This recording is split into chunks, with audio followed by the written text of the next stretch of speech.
me that having all this organized mafia, the cartels and the conmen in one basket is an excellent thing because now it has sorted out all these kind of shenanigans. Kenyans can see who their enemies are. I've been talking about this thing for years, more than 10 years. And there are a lot of people who are abusing me, dismissing me, and hurling all manner of epithets. And yesterday they say, aha, finally, we now understand what you've been saying. So I think that Ruto has actually solved our problem, Ruto and Raila, by getting into one basket, uh, something that they were not even able to do in 2018 when Raila got into bed with Kenyatta. You see, when Raila got into bed with Kenyatta, they left Ruto outside and they were conspiring against him and fighting him. So that way, the elite were fractured and they were confusing Kenyans through that fracture. Now they are all in one basket and we need to bury them all together. Thank you. Thank you so much, Dr. For that. Yes, just 1 minute to that. Ideally, if we do not have the corruption that we have in the country, I would expect the President of the Republic to be street smart. That means that even if they're knocking out Somalia, knocking out Djibouti, but in the interest of Kenya, that would be okay. If they're doing it in a legal way, that belongs to the street smartness of what one would expect of a president. And I wouldn't have issues with them because other countries also protect their interests. It's only us who are not used to putting our interests first. So the case they're playing there, of course, they're playing it under different circumstances. But if all factors were in order, I actually want to have a president who is street smart and knows how to put the interest of Kenya out there. Ndolo, then Nelson and Joel. Yeah, thank you so much. I hope I'm audible. Loud and clear. Thank you. Dr. MIGUNA and Dr. William MTUNGA, thank you very much for the conversation and for holding the spirit of patriotism and for being there even when people didn't believe you. Mine is a question of the general system in Kenya. I come from engineering background and we have so many things, and you can see right now even engineers are agitating to occupy Engineers Board of Kenya. There is, I can give an example. In 2018, we had what is called the Engineers Rules of 20. By then it was 2018, and they asked for comments, and comments were given. I remember we submitted comments. I myself wrote in the comment and submitted as a group. And unfortunately, when the rules were gazetted in the Kenya Gazette, we did not have the comments taken into consideration. Now, this has caused a lot of problems. Now, this is just an example that most of the public participation processes in the country are just a show. In the end, just to show that we as an institution, we have gone through the public participation process. However, the real concerns of the people are never taken into consideration. This could be a problem in all systems, all the way from mashinani up to the national, and we saw it during the finance bill, where last year actually was even worse when they passed the finance bill without even having to look at the concerns of the people, cost of living and the rest. So this mtadu, I think in the Luo culture where you come from, in the Nyando region, in Kano, they call it otada. This otadaness, how do we go against it? How do we go through this otada system? Thank you. Thanks. That's taken. Joel and then Nelson. And because we have a lot of speakers, Tony, I see you take that before Joel goes. Go on, Tony. Yeah, very briefly. I wanted to just tell Joel, remember, people get the leaders they deserve. we are concentrating, yes, on the Raila and Ruto issues, but remember, right from the MCA to the MPs, we have elected very poorly as Kenyans. Because in the older days, you had Wangari Maathai, George Anyona, Tom Mboya, Chikuku. There has never been a lack of leadership within the parliamentary buildings and even within civil society. And that's one of the reasons, for example, when these goons tried to destroy the Jay-Z movement, this Sunday there was a concert that showed peace and showed tranquility and brought back the momentum. So remember that if we did not have that leadership this Sunday, people had begun to lose hope with this struggle. So part of the problem we have is the people we elected. I just wanted to put that in. Thank you so much. Joel, then Nelson. Thank you so much, Maj and Dr. Miguna, Dr. MTUNGA, and Tony. We are really grateful for being here. Now, just a quick one in my 2 minutes. First of all, I'm interested in the word dialogue because it's gonna be prominent in this phase of this revolution. They'll come the politicians, the people in the swamp, because right now we are drowning the swamp. As Dr. Amutunga has mentioned it, we want to drown. These are Kanu orphans, as we saw yesterday. So at this point in time, we are not telling the government to use the approaches of the past, which really never worked. We are simply telling them to do. Am I the only one who is not hearing anyone? I can hear him. Daktari, kindly, can you hear me? I can hear you, but I can't hear you. Okay, then just be patient. If you cannot hear the next speaker, then kindly leave and come back sometime. Okay. Yeah. All right. Yeah. All right. Joel, can you continue? Okay, sorry about that, Dr. Miguna. So I was just saying that, right now it's not the time to use the past approaches in dealing with our problems. We are simply saying that to deal with corruption, to have good governance, to sack corrupt cabinet ministers or secretaries, to stop tribal appointments, bribery, and all that, this does not really need dialogue. And right now we have Raila, for example. In all my life, I've always voted for Raila.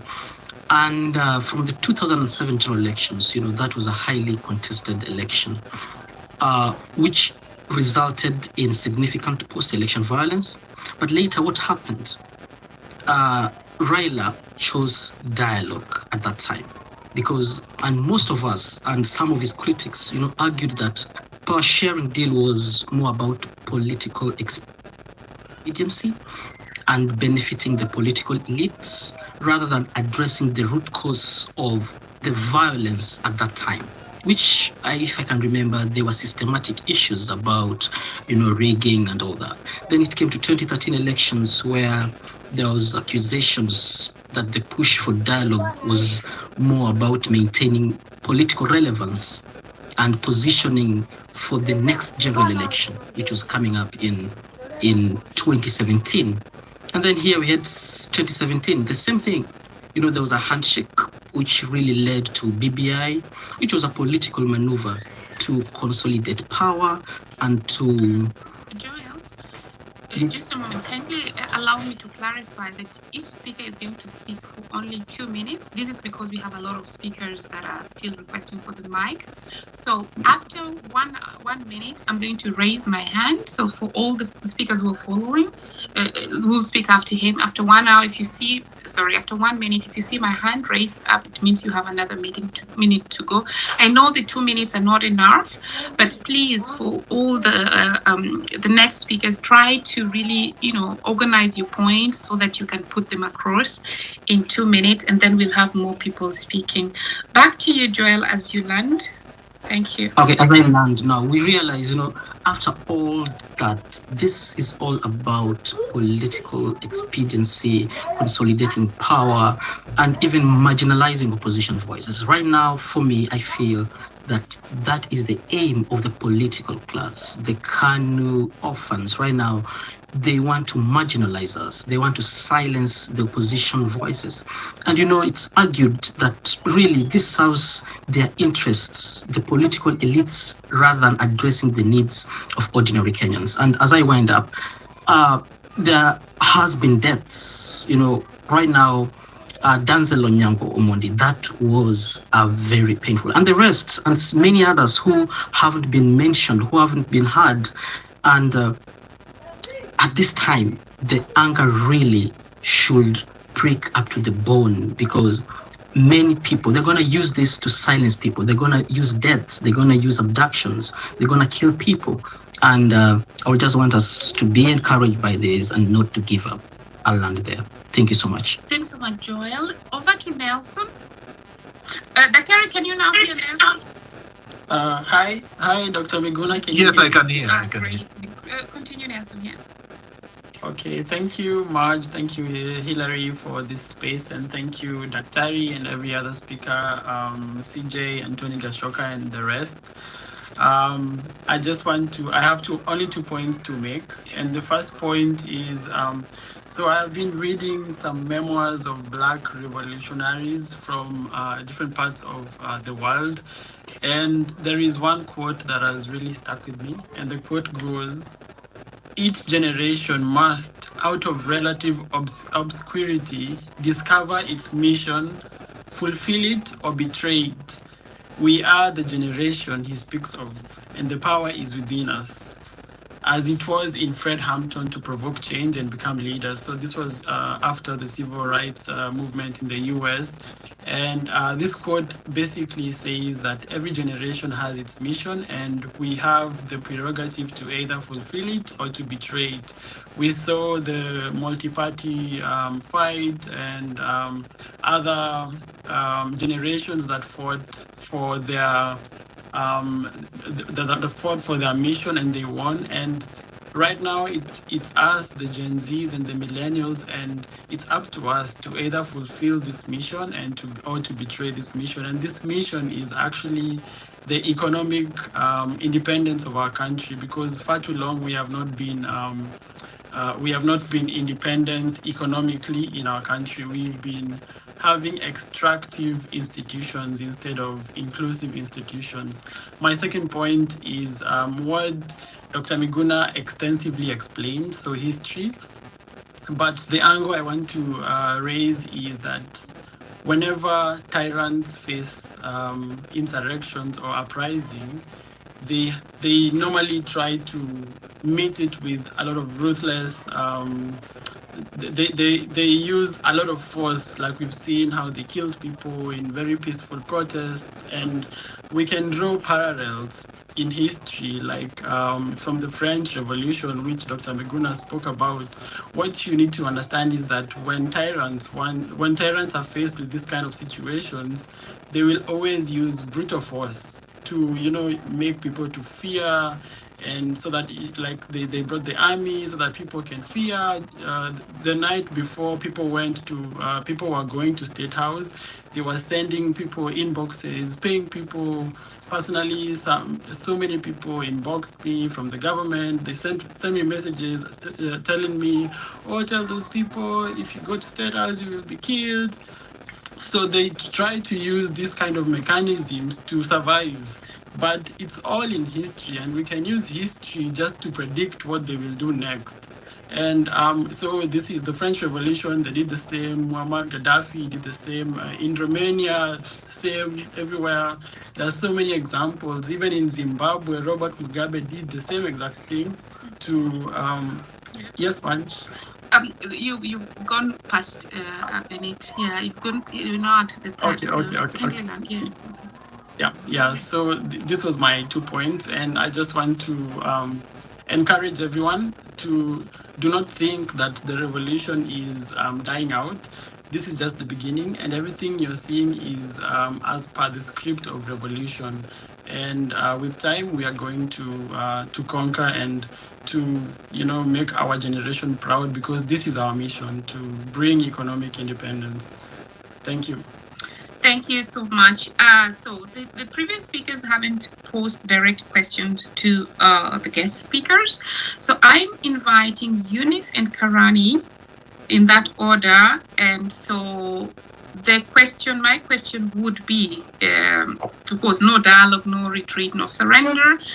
If you could, center your points to that topic, and if you have questions, then just feel free to shoot. 2 minutes each. Please be reminded that we should keep within the 2 minutes so that at least some more people get the time to speak. Eunice, over to you. Hi, hello everybody. Can you hear me? Clear. Okay, great. Thank you all. Thank you, Dr. Miguna and Dr. Willie MTUNGA and Tony and everyone here. Mine is, I am not a politician. I am just a business lady, and all of you who are in business, you know how difficult it is to do business in Kenya. And that's why I'm saying no surrender, and we cannot retreat. And this is my reason. You see, this government, or Ruto, is supported by 4 pillars. Number 1, he was able to put the MPs into his pocket. Number 2 has been the church. Number 3 has been the international community. And number 4 has been the, we can say he has the support of the police maybe. And one thing that we had managed to do the last 2 weeks was scare the MPs, basically destroying that pillar. And I remember there's a week they could not even speak. And that's why I'm very angry that even, they have come back, they're able to speak with a lot of arrogance as though we don't mean anything. And I wish there's a way we could stop, especially the mainstream media, from giving them a platform. And we should not give them room to speak to us. They should go and speak and do the things that we are saying that they should do in parliament or wherever they meet.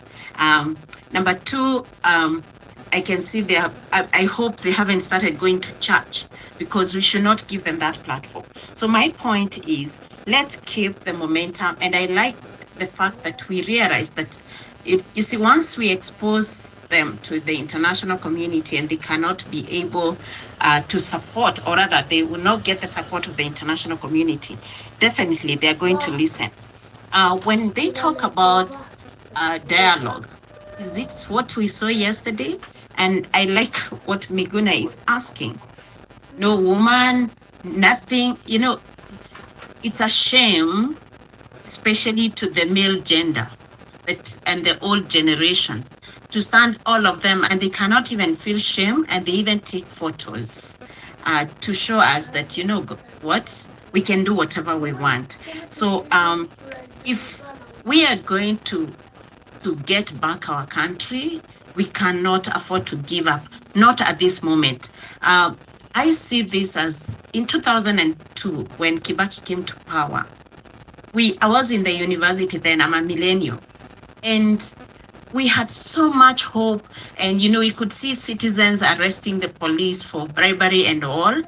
And then over time, that momentum just fizzled out, and we've been on a road to, to downhill, back to the dark days and back to the, immoral society whereby nobody respects anyone. We don't value lives. We don't, we don't value what matters. So I think we should not give up, and especially deplatforming the MPs and the leaders. They should not speak to us until we see action. I don't know how that is going to happen, but I think it's our time. And what I like about this movement is that it's not. I'm going yes? to now drastically just stop you. Please, guys, Okay. when we are expecting also order from the leaders there, we should also have the order here. It's 2 minutes each, and so kindly land. Karani, please take note. So just a moment, Eunice, I'm giving you seconds back. When I raise my hand up to all the speakers, it means you have 1 minute more. So the orientation can be that you're looking at your watch. So when the clock turns to the next minute, then the time is over. And please just do prepare your point in a manner that you can put them across in 2 minutes. I know the 2 minutes is not enough, but we really need to. We have over 100 people still requesting. Eunice, land, and then we go to Karani. Okay. So my point is, let's shame the behavior that we don't want to see,